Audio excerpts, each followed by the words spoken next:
I'm not going to make a long introduction because a lot of you have had a chance to already meet Marwan Aridi, who's come here from Dallas. We're very excited that he was so kind as to actually appear in person. We're always excited when the artists are here because it makes it that much more personal.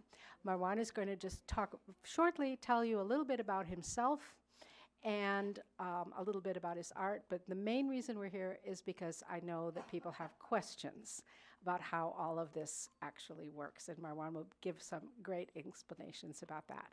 So without further ado, Marwan Aridi.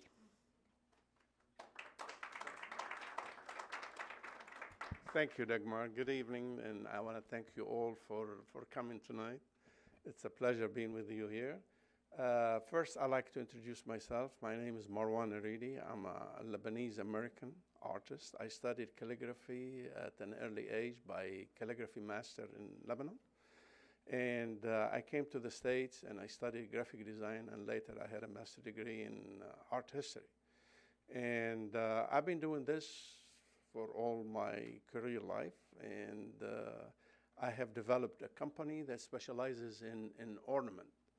And most of the art you see, all kind of ornament, and that means arabesque as well as Victorian, Renaissance, Celtic, Baroque, anything has to do with motif and ornament I have done. And I recreated a lot of stuff from the old eras. I mean, from the 15th century all the way to today, covering all those phases. And I developed this into a ready-made art that people can use on their daily work. I mean, if you're a publisher or advertising agency or what have you, building something, I provide the art. They call it in the industry clip art, but this is not really a proper name for it. It's ready-made images, and these images are done in vector line. In the computer, there's two languages. There is vector and raster. When we say raster is like when we use Photoshop. Some of you knows what that is. That's when we scan an image, and the image will develop into pixels. Those pixels, when you enlarge them, you're enlarging the pixel itself, while vector is a line art. And that gives you more freedom to work with. And when you enlarge the art, the bigger you make it, the more it opens up, and it's easily modifiable. You could change the color, alter the design, add to it, take from it. This is what I specialized in, and this is what I did. I have tens of thousands of images, and these images are sold all over the world. I have partnered with Adobe System, which most of you know, and I'm the only art company that Adobe was selling the art back in 1994. I have developed a lot of fonts in Arabic and in English, particularly old fonts. I have about 70 of them. But like I was telling some of you tonight, the font business is not a profitable business because it's everybody steals that. There is no respect for fonts, so we quit that business. Recently, for the last 10, 15 years, I've been focusing on my side of it, working with Arabic calligraphy, and I have developed a lot of work. I started out by doing the book of Quran, the Holy Quran. That book took about 10 years, and the idea was to, traditionally the Quran is done in a way where they design, even from the Ottoman Empire, the early days, the sultans of the Ottoman Empire have really focused on the Arabic calligraphy and have helped that industry tremendously. But they were short of creating what I have done in a way, simply because of time and differences in artists. They had at times 300 to 600, in each sultan has 300 to 600 designers, illuminator, calligrapher. They collected from all over the world, not just the Arabic world.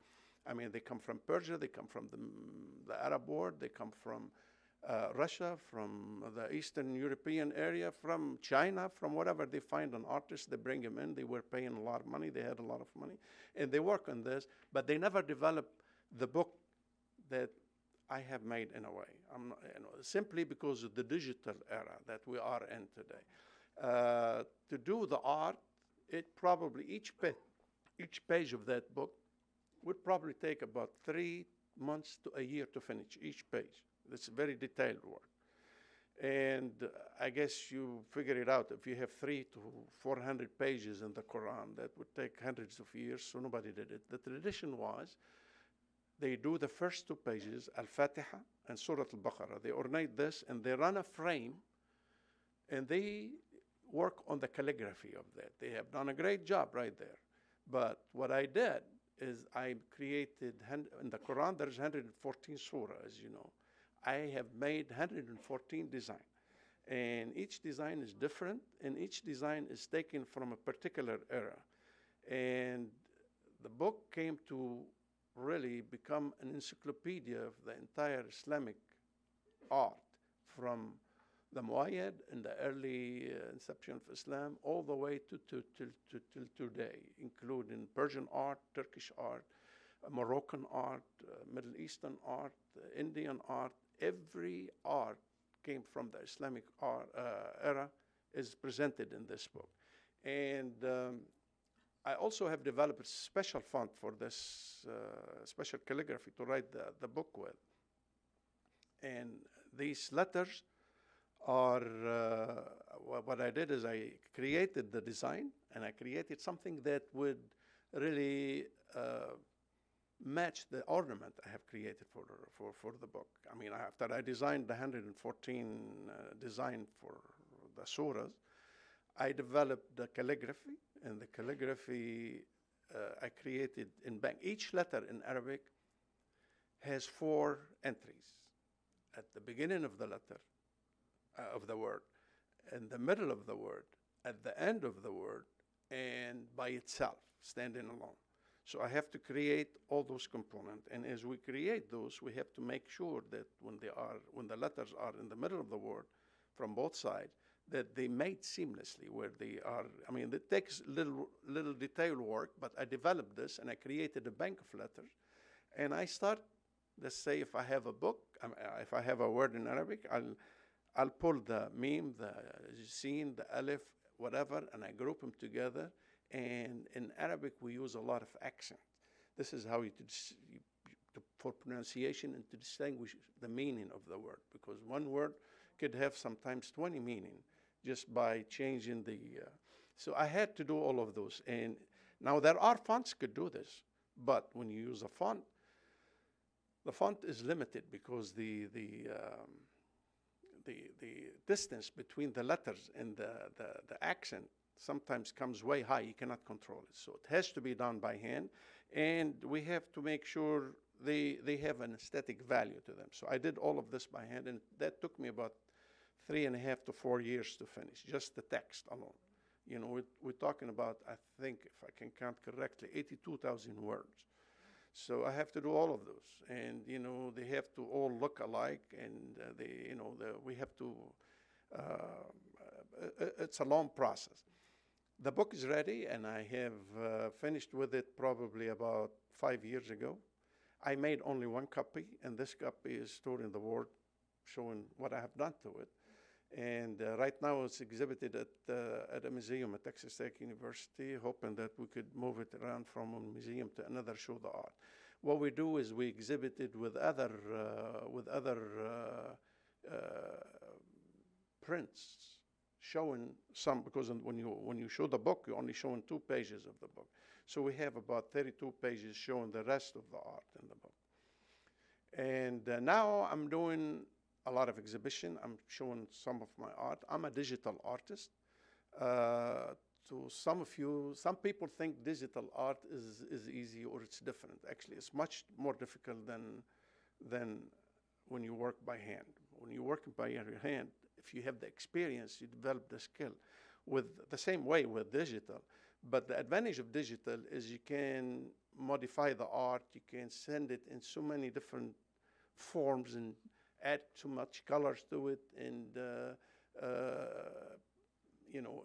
it's always available. I mean, different than when you do one piece and you're limited.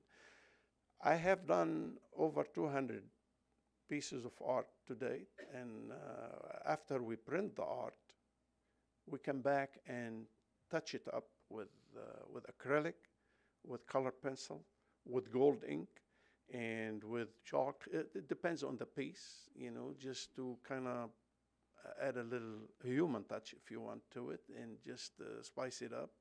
And people been accepting that. And also there is a factor here. If I have to sell one piece that could probably take me sometimes 5 to 6 months to finish, some of the very detailed one, you could see one of them sitting out here. If I have to sell it, it would be at a very high price. But if I'm selling it as a digital, we always make 5 limited edition. And we send those with a letter of authenticity for each piece we make. So they're registered art. We don't make more than 5. But what we do, we break the cost. Instead of pricing one piece for, let's say, $1,000, we make 5 at $200. They're not priced this way, but just this is an example how we work. This way, people can afford the art, and we can spread it more. And it works good both ways. So like anything new, people trying to accept the fact that this is digital art, you know, and it's easier here than it is in the Middle East. I have been faced with a lot of, they think this is computer work, you know, and I know back during the days when the Prophet was reciting his word, people used to write these things on skins. Some of them they used to carve it on stone. Some of them they used to write it in the bones of the camel.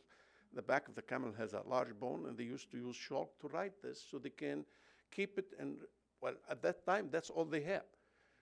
And then they invented paper. They switched to paper, and then the ink came along, and here we go. Today we're in a totally different world, so we have to follow, or else, you know. And that helped. Like I'm showing you today. In my book, I was able to do this in 10 years, while in hundreds of years, they weren't able to do this because it's time to produce this. I don't want to say more than that, but I'm open for any question. If any of you have any question to ask, I'll be more than happy to answer it. I'll start off. Fascinated with that. I like that. Thank you. Two things. Thank you for your question. Now, as for the first question, she's asking me about how I was able to make a three-dimensional effect in the piece. Of course, playing with the shadow, that's all there is to it. Just if you have to imagine, if I took those in pieces of food and put them on top of each other, how would they look like? The shadow can do this effect. Now, this shadow is done somewhat, part of it done in Photoshop, part of it is done by hand. I came back and I brushed the shadow and touched the letters to make them stand out, and that gave the three-dimensional effect. By the way, that painting you're seeing has 365 times repeated for the word Bismillah ar-Rahman ar-Rahim, which means in English, in the name of God, the merciful, the compassionate. And this is the most repeated word. Actually, you could see it in all of my Islamic art. Every calligrapher, every designer work on those words because they're very acceptable in our culture and environment. Now, for the second question, I am a designer. I cater to, when I go to shows, I hear people and I see what they like. Of course, I personally like the classical, traditional. And as you could see in my book, I built that. I have done all my 114 design for the Quran on a classical basis format. Now, with today's world, you have to, again, it's a little more modern. I'm trying to break away from that, keeping the formula as it is, but it just probably doing a modern approach to it by, like you see in the pieces hanging in here. Actually, I have a lot of them. I wish you have bigger space to could show the rest of them. There are more modern pieces. Just like I said, we cater to the audience, and people tend to like those modern ones, so we go that direction. And I like them too. I mean, they're quite a challenge. You know, they're nice, and they probably fit today's home more than the classical one. You know, just they're a little more contemporary. Any other question? Anyone else have any? I was curious to know how you got the idea I was curious to know how you got the idea to make the cross and the beautiful calligraphy, the beautiful Our Father. It's a very beautiful color and piece. Thank you. unity between Islam and Christianism is very beautiful. Well, there is a little bit of difference between the Islamic culture and the art they use in Christianity book or in the religious side. I can't apply the Islamic ornament into a Christian or a word from the Bible, for instance. It doesn't, the audience of that group are not going to like that, and in a way, So I developed, actually, I used the same calligraphy I used in the Quran.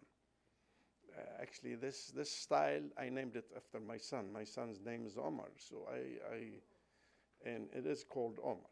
So I used the same calligraphy, but I gave it, honestly, I used for the texture around it, the dress of the Pope. There are more simplicity in Christian art. His white dress, you see, if you come close to it, there are some muted details. And I use those details. They're not necessarily the same. I don't want them to be the same, but they're very close to that. And I applied so many colors. And of course, I put the shadow of the cross inside, and so people can see that. And I played with the calligraphy. I suppose you like that. Thank you. Thank you. Thank you. Any other question? Yes.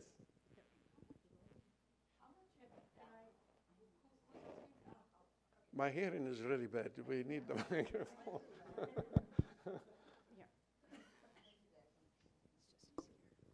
Hi. How much are you bound by tradition, and how much do you feel that you're exercising your freedom as an artist? How much? Can you repeat? How much is your work bound by tradition, and how much do you feel that you're exercising your freedom as an artist? Well, to be an artist focused on Islamic art, you have to really do the tradition, the classic. That's what Islamic art is. I can't change that. But what I did is I tried to renovate within. It just in Arabic called as-sahl al-mumtani' in a way. The impossible possible. So it's what I tried to do. I kept the classic look of Islamic art. My colors is what really give the impact of modern or classic. The Islamic art, they were limited to coloring in the early days. They had the 4 color. If you look at all the master pieces that we have left from the old days, you see that they use 3, 4, 5 colors, and they use gold on top of that. They were limited.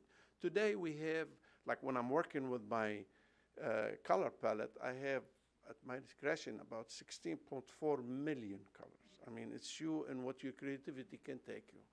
Of course, you can't go wild with that because you still have an audience that have to accept what you created. So I tried to do some renovation. If you look at the book, I made a book about the book, and it's offered for sale in here. And that book shows every single image I have in the Quran I made. I had the honor to draw, kind of. So you see that there's a lot of earth tone colors. There are new colors. I think also me living in this country have impacted my taste in a way. I had an advertising agency. I have to deal with colors all the time. I was a designer. I did a lot of graphic design. I have worked for so many clients. I've done that for like 20, 30 years. That impact my color choices, and I tried to take that on to the Islamic art. And I could see from wherever I go that people are enjoying that. So I made a little change. Now, if you're asking me about the new one, the change was in the calligraphy itself, not in the previous one. I made the changes in the color with using the traditional Islamic design. With the new ones I'm making now, I'm trying to. But by the way, I have mentioned this earlier. We are now at the best times for Arabic calligraphy. There are thousands of calligraphers all over the Middle East and Turkey and even in China.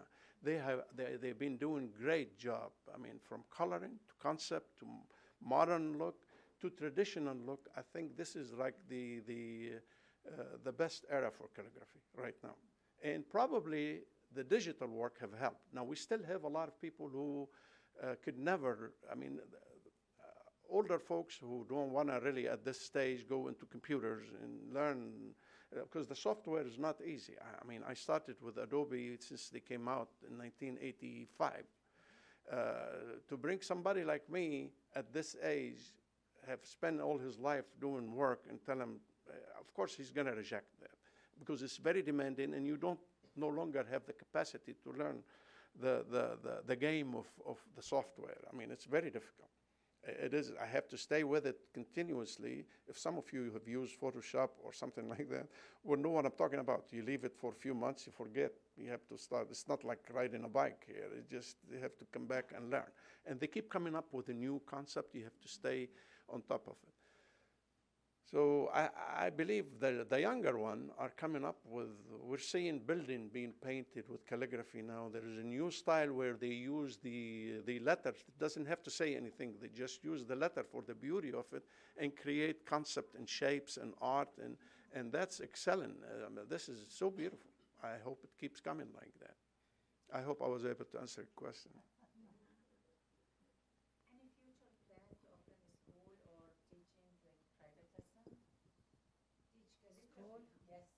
What she said, I can hear. I can use my teaching voice. Can I? I wish I have the time. My wife keeps me busy. I can't do it. I wish I have the time to do that. Actually, I wish. However, I want to say something. There are far more qualified calligraphers than I am. I mean, I still can write calligraphy. In my early days, I was taught calligraphy by the rule by a master calligrapher. He's one of the best in Lebanon. His name was Sheikh Nasib Makarim. Yes, he's a master. He was the calligrapher of the Lebanese Republic. I mean, he have done, his pieces now sell for hundreds of thousands of dollars. I mean, he'd done all of this. I was his last student, and I learned all the 6 types at the time of calligraphy. But I came to the United States and studied graphic design, and I was studying in Texas, far away from anything called calligraphy or Arabic calligraphy or anything like that. For all that time, I have never practiced until probably like 15 years. I start going into, when the market start picking up on computers in Photoshop and Illustrator in the Middle East, I saw the need in there, and I supplied, I have developed so many fonts in Arabic at the time. And of course, my art was sold there heavily. But to come and do a school, I wish I had the time. I mean, this would be great. But there are far more qualified people than me in calligraphy to teach people calligraphy. Yes, yes. Actually, both of his kids were calligraphers. Sami and Said. Said died. He was like his father, classical calligrapher. Sami he has his own style. Yes. Good. Yes. Now this is genetic. Doing calligraphy is genetic. She judges. Now, Okay. you learned most of it yourself, or you innovated yourself? You know, it started out when I was like 10, 12 years old. The teacher used to make me go up to the wall and write on the wall. big wall, and write, let's say, something whenever he's doing. And I used to enjoy this, that he used to think that I have good handwriting. Back in the early days, they used to teach us calligraphy. I don't think they do that anymore. No. And I liked it. He taught me how to do that. He wasn't a calligrapher either. He's just a regular teacher, but he probably knows a little about that. So, as a kid, I enjoyed the attention. I mean, and later on when I was in high school, I remember that we used to strike a lot. There was a lot of problems in the country I came from. And I used to enjoy taking off from school because I'm a calligrapher. They need me to write the banners. But you do mostly Quran, and you know they are very strict about the That's a great the question. Quran. So do you have anybody else helping you in course. looking at the This is a- verses and the things? Because if there is any mistake, that will be not easy to forgive sometimes. Absolutely. This is a very, very, very sensitive. Thank you for asking that question. This is a very, very sensitive issue here. They do not allow any mistake on the Quran, and there are rules you have to follow. And I was aware of that early on. I mean, I would not do anything. One time, probably like 30 years or 35 years ago, I did Al-Fatiha, and I made a mistake, and oh my goodness, I learned my lesson real quick. I will never do that. That's a crime in a way. So, however, I'm a human. You're entitled to make mistakes, and I have made quite a few, but I don't depend on me to correct them. For instance, for the Quran, I have sent it to 4 religious scholars. They went over it. Those scholars, they know the Quran by heart. You know, I mean, they don't read and compare, and they usually are alama. I mean, they're scholars. So they know how the grammar of the Quran, where's the accent, where it fits, and so they went over it 4 times, and at the end they have to sign a permission to publish in a way, and just like they clear me that, and they sign it. They're at their responsibility that this is to the best of their knowledge, and after several repetition. It's kind of funny, I'm going to tell you this. Of course, I had to pay those people. They're from Syria. And I made a deal with them to do the correction on the Quran. And then like a week later, they called me. They said, we need 3 times the money we asked you for. And I said, how come? How come? What happened?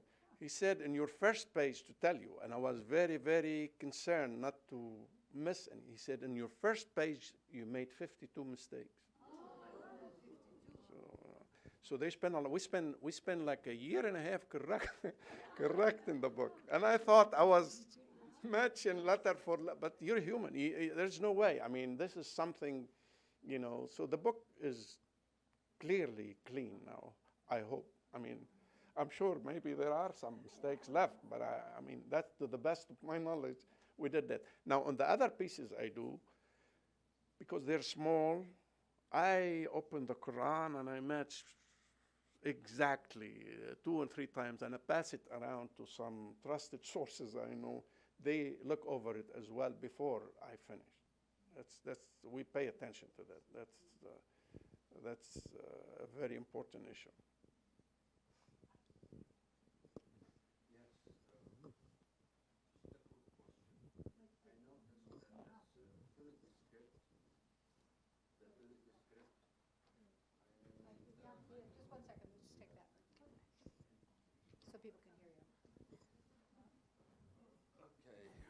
Marwan, I am in that atmosphere of. Yes, you mentioned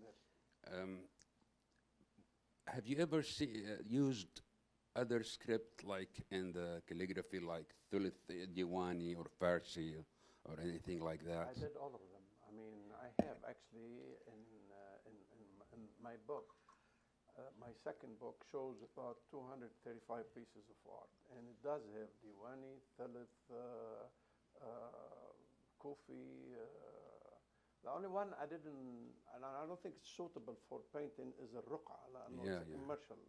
But I did all of them, and I did all their division. I mean, when we do Diwani and Diwani, Muzahar, whatever, you know, all of those, I've done most of them. I see. You know, it just, however, I still believe, most of you don't know probably, he's a calligrapher, so this is, there are different kind of types in popular type. Now there are over 100,000 types. Everybody comes up with his own style now. But the basic one, and the best one of them all, is called a thuluth, which is really, whoever study calligraphy, this is the last one he can perfect. You have to learn all the other style before they start teaching you this one, because it's a combination of 2, 3 fonts, but it's really hard to do. It's not as easy as a nasakh or raqa. or even in Farsi. But once you develop that skill, it's easy to maneuver it. But Thuluth is hard, and it's the most beautiful. Stands perfectly, and I love that font. Most of my work is done in Thuluth. I like it Diwani because it's a free hand. It's very artistic. You can play with it. And I like sometimes the Kufi. There are situations where, it's very geometrical. So each type has its own, set of rules, kind of. And if I may ask, your fonts, where are they sold now? They're sold mainly in the Middle East. However, you can download them for free online, I guess. It just, if you try to Google Aridi, you're going to find, I have a company called aridi.com, and I have been selling art. And by the way, my art was packaged with every Adobe box comes in the Middle East, in North Africa. Yeah. If you buy Adobe in the Middle East, you'll have a CD says Aridi. Of course, Adobe used to pay me a fee for that. So everybody got that, but we give them only like 400, 500 pieces of art, which is, and we give them a coupon to buy the rest of I have tens of thousands. Now if you Google Aridi, you find thousands of companies with all languages offering you the art for free, and that's piracy today. So that's a side I don't want to talk about because it's very sad. I mean, all this work, it's stolen now. They have no respect for that. Between the Russian and those hackers from Nigeria, what have you. I mean, it just. And the Middle Eastern as well. I mean, my goodness, yes. And it's been a problem, but that's the way life goes. So that's why we diversified. So now I'm into so many different things. I make fine tapestry made in Belgium. I digitize it myself, and it has Arabic calligraphy in it, and it's sold in the Middle East. I get commissioned most of the time to do a lot of art pieces for people in the Middle East, or rather all over the world. I work with a lot of places like in Saudi Arabia and United Arab Emirates, in Oman. I do a lot of work for the Sultan of Oman. I've done so many pieces, over 200 pieces. So they don't allow me to show or tell, or because they're custom made, and maybe the history later will show them. I have my name on all of them. They allow me to put my name, but I can't show pictures, or I can't actually discuss them much. But this is private. You're not telling anyone. When I was child, we used to have a competition in calligraphy at school, because I'm old, during All 70s. Now my children they don't use the pen, the pencil, and Here we go. it's everything This is digital. the digital era. So what do you think the future of calligraphy in this era? Well, honestly, I was telling you, this is the peak time of calligraphy. I think now we are Asr al-Nahda. I mean, this is the best time ever, because I just started Facebook about 2 years ago, and it's for my art, and I have probably like 5,000. I think this is the magic kid. 5,000 calligrapher and digital artists from around the Arab world. I mean, from Iraq, Syria, Egypt, Oman, Morocco, United Arab Emirates, all over. And of course, they show their art there, and I'm fascinated how beautiful some of this work are. Now, some of it are all the way to perfection. Some of it is on the way, kind of, but you see something starting out looking good. I think, and I assume those are younger guys. With time, I think they'll be great. It's going to be on this basis, but to go back to individually, it's the person and his desire to do this. It's not. Some people like to play with, if you don't have, it's like anything else. I mean, if you start playing music and you start enjoying what you're doing, you're going to develop the urge to learn more because you like it. The same way with calligraphy. In calligraphy itself, really doesn't require a lot of creativity because it's by the rule. You have to learn how to write it. Now, after you learn that, now you're on your own with your creativity. Where you can take it from there, it's up to you. Some people just stay calligrapher all their life, writing banners, and this is now, it's no longer happening. I'm talking in the Middle East. I know a lot of calligraphers, they live off of that. They write banners, signs for stores, you know, make logos and things like that. And they're losing their business now because there are a lot of funds that can replace those guys, you know. While some calligraphers have went on to develop art and do kind of like what I'm doing. The advantage I have is I started with ornament and I'm a calligrapher. I lived in the state and I have my hands on the technology. I think if you combine all of those, you see what I have done. You know, some of them now are catching up with me. I started way early. Now they're catching up with me, and I'm like them. I mean, maybe somebody else was in my position and went through this. He could have done probably better. I'm happy where I am, and I'm enjoying really the how people looking at my art. This is my reward in a way, because this consumes a lot of time and it takes a lot of patience to develop something like that. I have a question. So do you feel like it helped your artistic process to separate yourself from the religious text or to connect with it more? Separate myself from what? From the religious text. Yes, I have nothing to do with religion. Religion is between me and my God. It's nobody's business. Of course, I respect all religion and I respect everyone with his decision.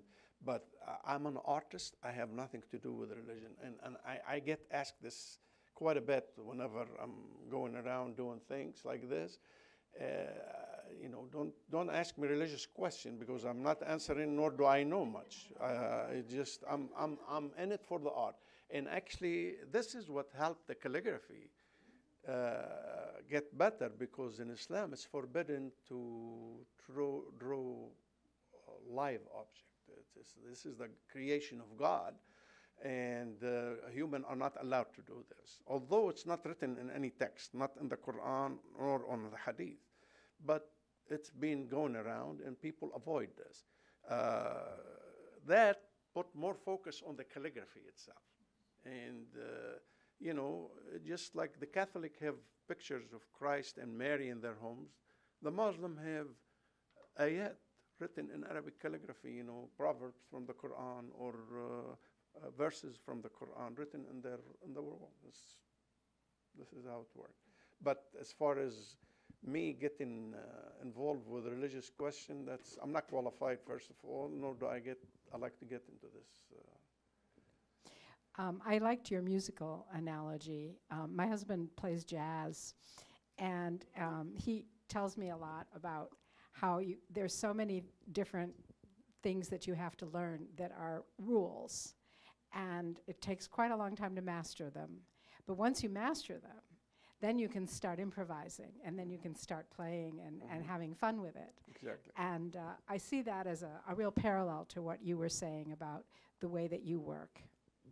That's exactly how it happens with me. I mean, like I told you, at the early age, it was driving me because I enjoyed people's attention. And I start enjoying my calligraphy, you know. And I spent a lot of time while kids playing on the street. I was sitting on my desk at home writing. And I remember the first time I went to the teacher who taught me calligraphy. I showed him, he didn't want to help me at first because he was so old. But then he saw what I'm doing and he said, I could help you, but you have to do the work on your own. So you know, we have the letters in Arabic. He said, the ayn, you go home and write it 1,000 times. I want you to do it when your eyes are closed. And this is how I learned. I really did. Went back. I had the desire and the drive. I wanna get there. I wanna, you know, and I did. I wrote some letters over 1,000 times, and until you get to the point, and you know what I'm talking about. It just comes natural. You roll your hand, and just like anything else, it's like playing the notes. You know, just very similar. Very similar. So, Marwan, I have your books, and the more I look at them, the more I get fascinated more and more. And listening to you today, I can understand the amount of creativity and the amount of work you put in them. Thank you. So I thank you for being here, and thank you for coming all the way from Dallas to this cold area. And I look forward to hearing more and more about your wonderful work. Thank you. And I thank you for coming to Washington as well. You're coming from Dallas, and I appreciate that. I want to thank you all for coming tonight. Thank you so much. I appreciate you coming here. Thank you. Thank you. And we do have a few more copies of the books available, so if anybody's interested, There you please go. come and see me. Okay.